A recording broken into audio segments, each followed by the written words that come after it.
Ukraine और रूस के युद्ध के चौथे दिन इस वक्त एक बहुत बड़ी खबर आ रही है। यूक्रेनी सैनिकों ने खार्किव को रूस के कब्जे से छुड़ा लेने का दावा किया है और यह इस वक्त की बहुत बड़ी खबर है। इरपिन के बाद अब खार्किव को भी यूक्रेनी फौज ने दोबारा हासिल करने का दावा किया है और अगर यह बात सही है तो यह रूस के लिए बहुत बड़ा झटका माना जाएगा। रूसी सैनिक कीव से आगे नहीं बढ़ पा रहे हैं। कीव की ओर नहीं बढ़ पा रहे। इससे पहले इरपिन और अब खार्किव। अगर ये बात सच है मनीष, तो फिर इसका मतलब तो ये कि जो एडवांस था रूसी फौज का उसको रोकने में कामयाब हुई है यूक्रेन। और यही सबसे बड़ी दिक्कत का कारण अब बन रहा है, क्योंकि जैसे जैसे समय बीत रहा है वैसे वैसे टफ टाइम शुरू हो रहा है रशियन फोर्सेस के लिए, क्योंकि यूक्रेनियन जो है इस समय गुरिल्ला वॉरफेयर के साथ साथ उनको पूरी तरीके से लॉक कर रहे हैं। उनका एयर सिस्टम, उनके Su-30 और Su-27 फाइटर एयरक्राफ्ट, उनके Mi-24 और Mi-35 जैसे अटैक हेप्टर्स, उसके अलावा जो उनका पूरा एम्बुश कर रहे हैं कॉन्वॉय को। तो इसीलिए इस समय टफ टाइम और चैलेंज है इस समय रशियन आर्मी के लिए। तो क्या समझा जाए कि इससे रूस पर दबाव बढ़ेगा इस मिशन को जल्दी फिनिश करने का?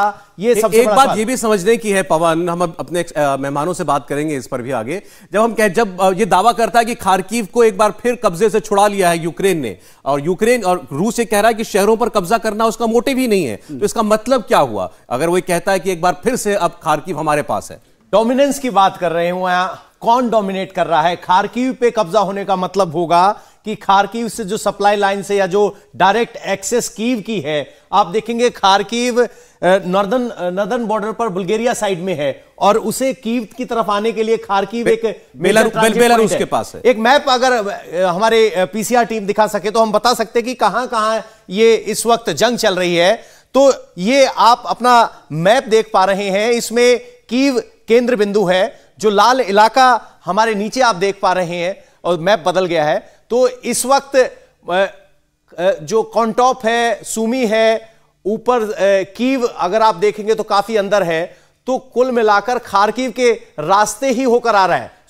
सूमी और खार्किव जो है उसी के रास्ते आगे बढ़कर कीव तक जाना होगा। तो अब एक बार जरा मेहमानों की राय लेना चाहते हैं इस पर। जनरल कुलकर्णी, क्या मतलब है अगर ये दावा किया जा रहा है कि खार्किव अब दोबारा से यूक्रेन के पास आ गया? मतलब खार्किव से होकर गुजरने वाले रास्तों का से सबब है? ये देखिए, एक तो इंफॉर्मेशन वॉरफेयर है जी। हर कोई तरह तरह के दावे करेगा। यूक्रेन जरूर ये दावे करेगा कि ये शहर हमारे पास आ गया है, या कोई एक छोटा सा कस्बा भी, 4 घर भी वापस लेंगे, बोलेंगे खार्किव मेरे पास आ गया है। तो ये इन खबरों को खंडन करना या मानना बहुत मुश्किल है। लेकिन हाँ, मैं ये जरूर कहूँगा जो खार्किव शहर है वो रूस के बॉर्डर के साथ है और रूस के बॉर्डर से तकरीबन 40 किलोमीटर के दूरी पर है। बिल्कुल। बट जो कीव है वो बेलारूस से आता है और तकरीबन 200 किलोमीटर के आसपास अंदर है। तो कीव की तरफ जाना थोड़ा कठिन है, इसमें भी कोई शक नहीं। आबादी भी 35 लाख के आसपास आबादी है कीव की, और खार्किव की तकरीबन 15-1 लाख की आबादी है। तो ऐसे इसमें जब ये 2 मुख्य शहर दोनों इंडस्ट्रियल हैं, वो भी बहुत ज़रूरी है। खार्किव एक पुराना राजधानी है यूक्रेन की, कीव नई राजधानी है, और खार्किव में कई एक लोगों का जो झुकाव है वो रूस की तरफ है, और कीव में जो झुकाव है वो पूरा ही पश्चिम देशों की तरफ। खार्किव में भी रूसी सिंपैथाइजर्स हैं, बहुत काफ़ी सिंपैथाइजर्स हैं। यहाँ तक कि मैं कहूँगा कि रूस के सिंपैथाइजर्स कीव में भी होंगे, इसमें भी कोई शक नहीं। क्योंकि आप कुछ भी कहें, आप यूक्रेन से ज़्यादा रूस को कौन जानता है? एक ही हैं, दोनों भाई हैं, यूक्रेन और रूस, तो दोनों एक दूसरे को अच्छी तरह जानते हैं।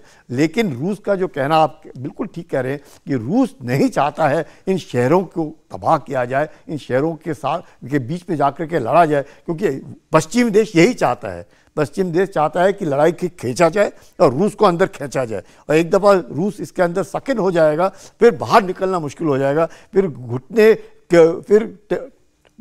ये लोग कहेंगे कि भाई रूस ने घुटने टेक दिए, ऐसे नहीं होएगा। तो ये बहुत जरूरी कि रूस जो है अब हमला करेगा और यकीन करेगा जैसे जैसे लड़ाई और मजबूत होगी, मिसाइल, रॉकेट्स, मतलब अब तबाही होगी, इसमें कोई शक नहीं है। या तो घुटने टेकने। इंडिया टीवी हर वक्त हर जगह डाउनलोड करने के लिए सर्च करें India TV news Google play store या ऐप स्टोर पर।